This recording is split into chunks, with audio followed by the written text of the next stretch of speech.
What's going on, guys? Bruce Madsen here, your host show of Metric Scout Fantasy Football. Just the other day, I dropped my top 50 wide receiver rankings.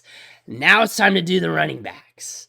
And if this is something you like, if this is something you into to help you out for your fantasy teams, for redraft, for your drafts and stuff, let me know. Smash that like button. A lot of likes just let me know that this is something you guys like, and I'll just keep doing this content. I want to do this weekly for you guys, and if this is helping you out, I'll do this weekly throughout the season to help you set your lineups. I'll do it overall or by position, whatever helps best. But right now, let's jump into the top 50 at the running back position. Running back number 1 here, it's not going to be too much of a surprise, but I'm going to be going with Jonathan Taylor of the Colts. Good size, adjusted speed, should be getting a good workload, got a quarterback upgrade. It's hard to go against him. And if you want to go with another running back or so as your one-on-one, go ahead. Top end backs, we got a few of them you can juggle around with. At 2, it's Christian McCaffrey. A lot of people has him as the 101. I got him at the 102. You can flip and flop him. I don't care. Catches the ball in the backfield, but has an extensive injury history, should be getting a lot of touches. As long as he's on the field, he's scoring fantasy points. That's the thing. As long as he's on the field, he's scoring fantasy points. Number 3 is going to shock you guys a little bit. Some people have him as 3. Some people have him a little lower. Some people are really high on this guy. Some people are really low. I'm kind of high on him, but I'm from 1 to like 9 or 10. I'm high on all the guys. But Saquon Barkley, I have him at 3. Some of you guys are going to hate it. Some of you guys are going to like it. But what I like about him is he's catching the ball in the backfield. He's going to get a full workload. Health has been a struggle with him. The Giants' offense has been a struggle with him. But overall, I'm going with the talent. I'm going with what we've seen. I'm going with a running back. He's going to get a full workload and catch the ball in the backfield. At number 4, I'm going with Austin Ekeler in a high-powered offense. One of the best offenses in the league. You can move him to 3, you can move him to 2, you can move him wherever you want in your rankings. I'm very high on him. I'm just as high on him as Barkley, maybe even CMC and Jonathan Taylor. Just that Chargers offense, high-powered. He's been proven, catch the ball in the backfield, can handle a workload, can be a high-end producer. I like him.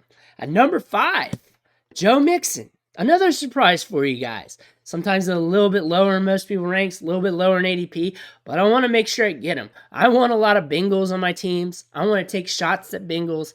This is a team that can move the ball. Joe Mixon catches the ball in the backfield. He gets a lot of carries. He's a little younger. He's got some tread left on the tires, and he's in a good situation, and I can gamble on that. And I like him just as much as I like anybody in 5, 6, 7, 8. Really, when it comes to this, group of players, you can mash them up. I may change my mind tomorrow. I don't know. I may be jumping in the drafts and just flipping and flopping on these guys, but I do like Joe Mixon. I think he's in a good situation. At 6, I got Dalvin Cook. And what I like about Dalvin Cook this year is the passing attack for the Vikings is supposed to be more explosive, more high volume, and I feel like Cook's going to be a big benefactor of that, getting more targets out of the backfield. He's been proven. He's been steady. The only thing is that injury history is a concern, especially with him getting older. Got him down here at a little cheaper. If you like him, bump him up a little bit. At 7, I got Najee Harris. For some of you guys, this may be a little bit low, but you got to understand I got 2 guys higher than usual. And if you want him bumped up, I'm not against it. I like Najee Harris because I feel like he's going to get volume, catches the ball in the backfield, and he's safe. He's a very safe back. He's also younger and doesn't have an extensive injury history. He was banged up a little bit in camp, but it is what it is. Running backs are running backs, especially when they get a lot of volume. At 8, I got DeAndre Swift. I love DeAndre Swift. I'm surprised I'm not higher on him in the rankings. I was just trying to stay neutral as much as possible, but I feel like this is a good spot for DeAndre Swift. I wouldn't be surprised if he finishes the year as the RB1. I also wouldn't be surprised if he was injured off and on this season like he has been throughout his short career in the NFL, just 2 seasons. But I like that he catches the ball in the backfield. He runs almost the most routes out of all the running backs. He's up there 1 and 2 on a weekly basis, top 3, and he's explosive. He gets touches, he carries, and the workload's there for him. As long as he's healthy, he has potential to be an RB1 on any week. At number 9, I got Alvin Kamara. And at the time when I was doing these rankings, I was a little bit worried about the suspension, but I'm not worried about it anymore. And the reason why I don't have him much higher is because all the other guys are really good. He's really good. He catches the ball out of the backfield. If you want to move him up a little bit higher, go ahead. There are some instabilities with the Saints offense, with famous Jameis and all that. I want to see a little bit more. Sean Payton's not really there anymore. He's getting older. So I feel like 9's nice and conservative for Kamara. And then at 10, I got Derrick Henry. Derrick Henry can give you 30 points a week while he's healthy. The one thing that scares me, he's got pre-existing conditions when it comes to injury. He's going to get a lot of touches, going to get tackled a lot. This offense has to fuel through him, which is always a good thing. Equates to fantasy points. You can bump them up if you love that. I like that. I'll mix and match. Usually when it comes to drafts, I have rankings. Depending on how I feel, I may move them around a little bit or just mix up my exposure. I like him. I like everybody on this sheet right here. So if you want to mix and mash them, go ahead. I like that he's getting touches. I like that he can give you 30 points on any given week. I'm worried about his injury history. I'm worried about him getting so many touches that they run him down. And like last year, he's not finishing the season for you, or he's in and out of the lineup. That's why I'm a little bit conservative with him. But also, when you're getting those touches, it's always a good thing too, because he's going to give you that upside. I like Derrick Henry a lot. It's a gift and curse with that. But let's move on to our 11 through 20. But before you do, hit that subscribe button. Really helps me on the channel. And also, you want to stay attuned to this channel throughout the season, because I'm going to be giving you rankings on a weekly basis. Just hit that like button to let me know. And I'm dropping clips, film studies. This is a very active channel. It's going to help you a lot for fantasy and just overall football content. At 11 here, I have Nick Chubb. I would not be surprised if he wins the rushing title this year. One of the better rushing running backs in the league. Wish he caught the ball a little bit more. If something happens to Kareem Hunt, if he gets traded or injured or whatever, he'll get a bump in the passing game. Usually does. I am very conservative here, but I also like him a lot. He should be on the next page, but we got a lot of good running backs right now in the league, especially for redraft. At 12, I got Aaron Jones, running back for the Green Bay Packers. Should be seeing a lot of volume this year, especially with the ambiguous passing offense, with the new wide receivers in the passing game this year, with the rookies and stuff. I look for them to lean on both the running backs. I think he has the potential to be used heavily in the passing game and also get a lot of run between the tackles. At 13, I got Javonte Williams. This is an upside pick, because this could go south on you. There is some risk here, but also the upside's through the roof. He could be a top 5 back, top 3 back if he gets the run. He's very efficient, can catch the ball in the backfield. We got Russell Wilson improving the offense. Javonte Williams could be tapping into some upside this year.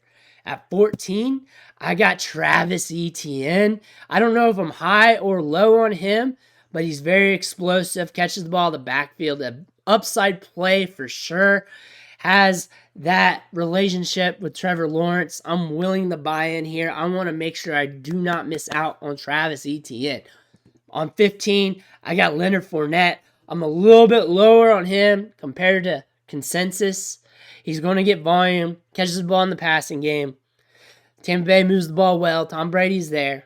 Older running back, though, and I'm worried about that. I'm worried about the volume over the course of another season. And there's other running backs here that have just as much upside. So I got him here in a good spot, I feel like, for myself. At 16, I got another Packer, A.J. Dillon. And I'm getting him in a lot of drafts, and I am drafting him with some priority. I feel like he's going to be using the passing game as well. We've seen that with Green Bay. He's been using the passing game. He has that size-adjusted speed. Look at the pick. He's Quadzilla. How are you not going to bump him up in your rankings? Carry it between the tackles. If something happens in the depth chart, he's going to get more run, more touches. Whoever ends up being the lead dog, if something happens to the other back, will be a bona fide top 5 running back for that week, considering how much they're going to be using these backs. So both these backs you need to be interested in. At 17, I got Breece Hall, another upside play. He's a rookie running back that might not be producing for you until the middle of the season, maybe a few weeks into the season, but the upside's there. We're talking about a guy with speed, explosiveness, burst. Check my training camp clip that I showed on him the other day. Watch him kick it in the second gear and you'll get excited and catch the ball in the backfield. He's a rookie. You're going to have to wait on him maybe a couple weeks, maybe not. But the upside's there. Could be a league winner down the stretch, and I want to tap in the upside. If you haven't noticed, I'm an upside guy. I look for guys who might be able to win the league. Steady's good. I like steady as well, but I'll also look for upside, and I'll put a premium on that. At 18, J.K. Dobbins. A lot of people are sleeping on him. A lot of people are worried about the injury. I feel like the discount's good. I feel like this is even a discount, but there's a lot of good running backs to go off of. You can get him as a good pick in the middle rounds of your draft. Speed, catch the ball in the backfield, and a run-first offense. I'm excited about that. I'm excited about J.K. Dobbins. That's why I got him ranked here. At 19, I got James Conner. There's not much else in the offense. He's going to be carrying the load. Can get those red zone touches. They're going to be needing him. They're going to rely on him. He's going to get the volume. The overall question is, can he hold up? At 20, I got Cam Akers. A lot of people are down on Cam Akers. A lot of people are suspect on Cam Akers. I like Cam Akers. He's explosive. He's going to get some volume. That offense is explosive. You're going to want Rams. He's going to have his up and down games, I think. But he also has that potential to give you league-winning upside, and that's why I got him here. Now we're at 21 through 30 in the ranks. If you haven't already, smash that like button if you're liking this, if you feel like this is going to help you out through the season. But here at 21, we got Josh Jacobs. A lot of people are down on him because they're in fear that he may be losing some of the workload. That might happen, but we got him at RB21. It's very conservative. He has the potential to give you some RB1 weeks, high-end RB2 weeks. He's used heavily in the run game. They may just pound them out this year just to alleviate him on the contract, just use them up and get their value out of them.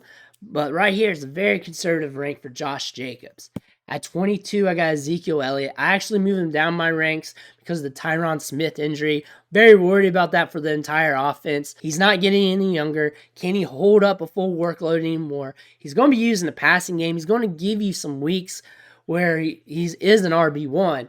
How many? We don't know. How long is he going to hold up? We don't know. He did play hurt last year. He's looking good right now for him this offseason, but let's see how long it lasts. I feel like I'm very conservative on him compared to a lot of other people as well. At 23, I got David Montgomery. I'm worried about the Bears' offense. I'm worried about his usage. I feel like they may mix in other backs. They're not married to him anymore. The sunk cost is over. I'm worried about that. I'm worried about the team being able to move the ball. I have him ranked a little bit lower than some people. At 24, I got Dameon Pierce. I moved him up. There is news that he's going to be the starter. Starting running backs, getting touches, equate to more fantasy points. Got him ranked at 24. Prior to that news coming out, there's other people having him ranked in this area, so it might be conservative. I feel like there's going to be some people bumping him up even higher than this. For some of you guys who haven't been paying attention to news or just now getting in the redraft, this might surprise you. A rookie running back, a mid-rounder being ranked this high. But volume's everything in redraft, especially for the short term. And if he's projected to get some volume, then you want to chase that, especially like at RB24. That's something you want to look for. RB24, volume, young, maybe some upside. At 25, Tony Pollard. And the reason why is because I'm down on Zeke. If I'm going to be down on Zeke, then I got to be a little bit higher on Pollard. Catch the ball in the backfield, explosive. They may have to lean on him more in those shootouts because they're going to be in more shootouts with Tyron Smith out, the offensive line being all jumbled up. There's going to be some different game scripts now. Tony Pollard might get leaned on a little bit more. I actually had to bump him down a little bit in my rankings to fit in Pierce after I saw the news, but I still like Tony Pollard. I actually like him a lot. And for a backup running back, if something happens to Zeke, you got yourself an RB1 right here. And I get it, the offensive line's down, and that's going to impact him, but his usage in the passing game is huge for PPR. At 26, I got Antonio Gibson. I don't know what to make of him. I don't want to be too low on him, and I'm scared to get too low on him. I want to higher, but there's also a lot of good running backs in the league getting volume who has the opportunity to produce well. I think 26 is right in the sweet spot. Some of you guys might have him a little higher. Some of you guys might have him a little lower. I know a lot of people are fading him big time. I think 26 feels about right. He has that good size adjusted speed, catches the ball in the backfield, can really help you out in fantasy if he's continuing getting the volume. I feel like he's going to be a guy who gets you some spike weeks this year. At 27, I got Ramondre Stevenson. A lot of people are talking him up. There's wordage coming out that he's going to be used more in the passing game, which is always good. Looked good last year. Damon Harris seems to be in the doghouse a little bit. A lot of people are down on him. He has the potential to take a step forward this year. He's in his second year. We see players do that in their second year. Stevenson here at 27. It's kind of a good ranking for that. At 28, I got Chase Edmonds for the Dolphins. This should be a faster-paced offense. He can catch the ball in the backfield, run the ball between the tackles. Good late-round PPR play in the middle rounds, wherever he's at. I feel like this could be a good value. I think he's going to be a guy with some spike weeks, but also maybe some steady RB2 production when healthy. I want to see what the touch distribution is going to be in Miami, but I think he's going to be all right as long as he's healthy. At 29, I got Kareem Hunt. Catches the ball in the backfield, has been steady throughout his career. Something that happens to Chubb, bump up in the rankings, obviously. The trade rumors have been flying off the shelves. We hear that. He could be on a different team. Also, Nick Chubb's good. Nick Chubb could just roll over teams this year. New quarterback. We got transition at quarterback, could impact the passing game. A lot of variables here at play. I got Kareem Hunt a little bit lower than some people. At 30, I got Cordero Patterson. I got him at 30. I'm a shade higher than consensus because I feel like his usage could be higher than expected. He could have something like last year, probably not as high, but he could surprise us on some weeks, and I could see that out of him. A lot of people aren't thinking about him. A lot of people are drafting him kind of late. If there's a surprise guy that surprises a few weeks out of the year, it might be him.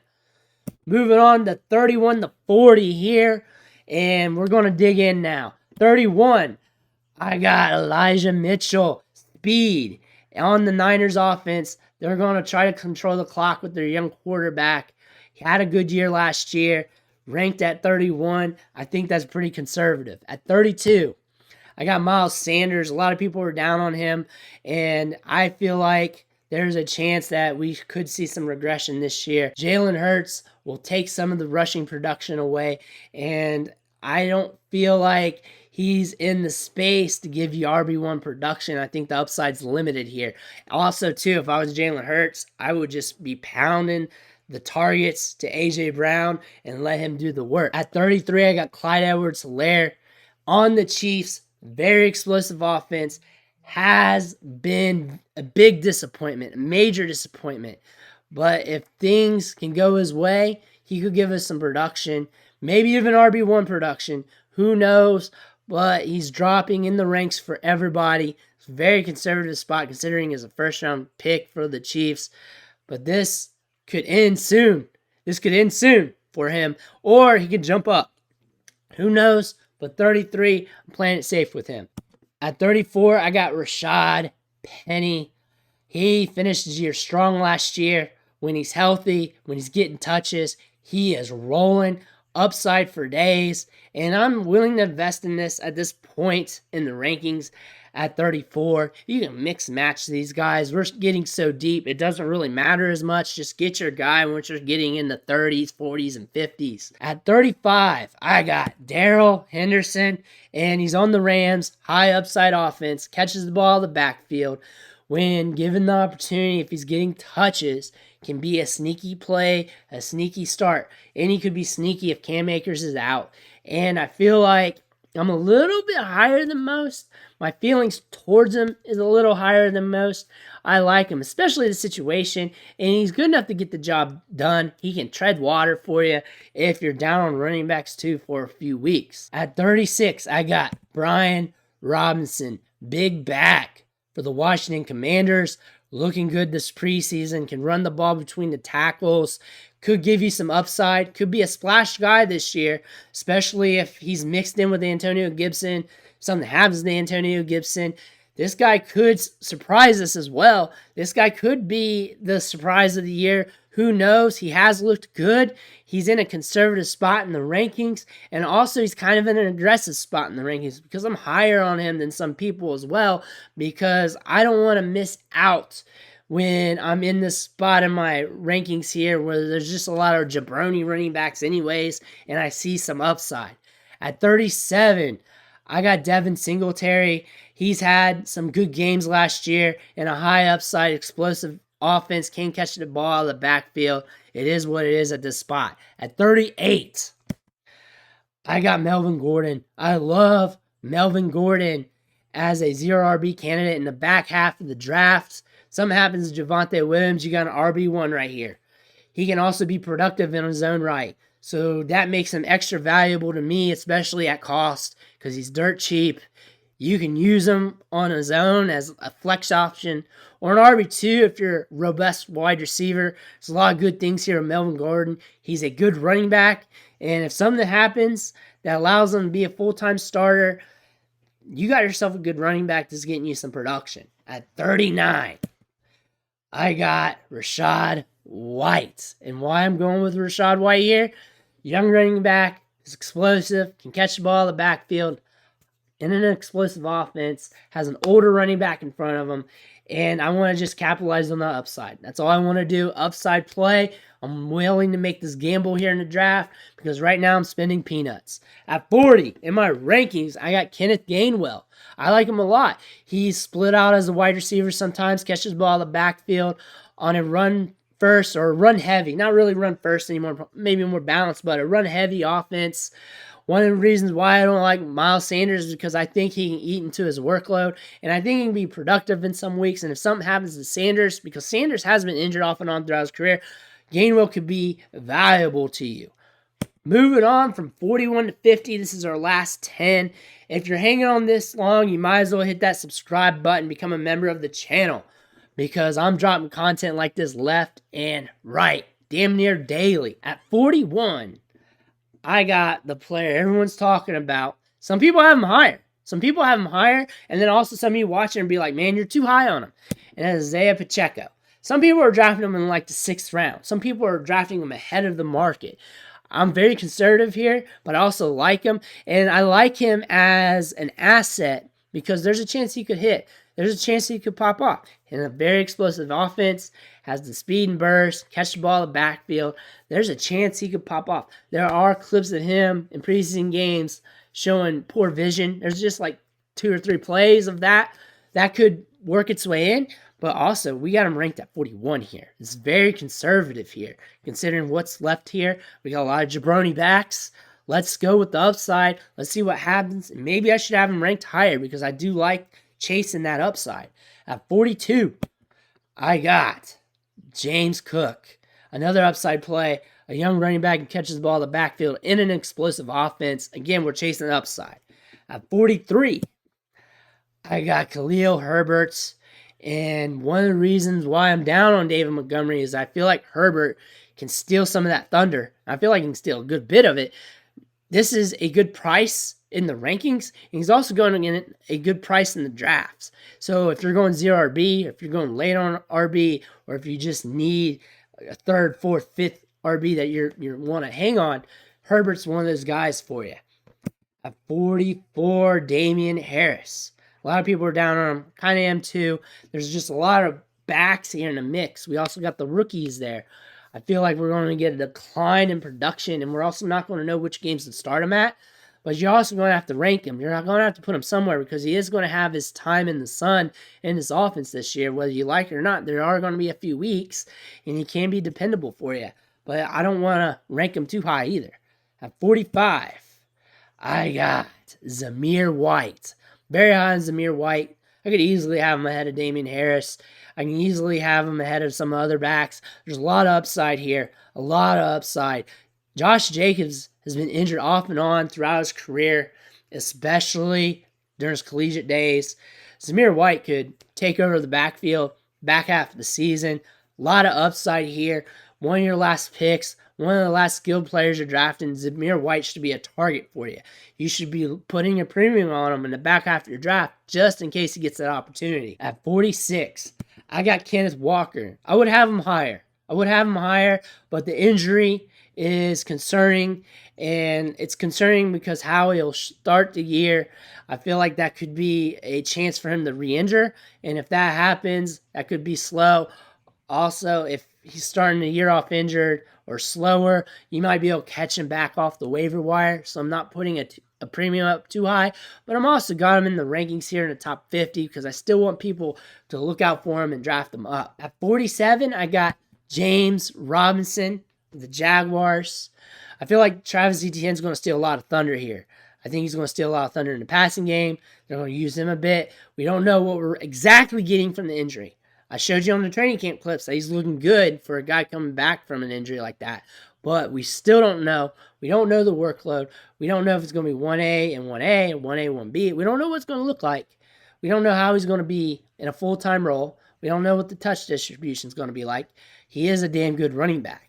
If he's just 80% of what he is, he's still a damn good running back, still could give you some production. And also there is some upside here because running backs these days sometimes bounce back. This could be one of them because he's already looking good in camp. At 48, I got Tyler Algier, another young running back, very productive in college, big thumper, and a guy that the Falcons could be leaning on at the end of the season, back half of the season, middle of the season. You might be picking him up off the waiver wire sometime, but if you're looking to draw straws or take shots for upside, another running back to do that with if he starts getting the opportunities this year.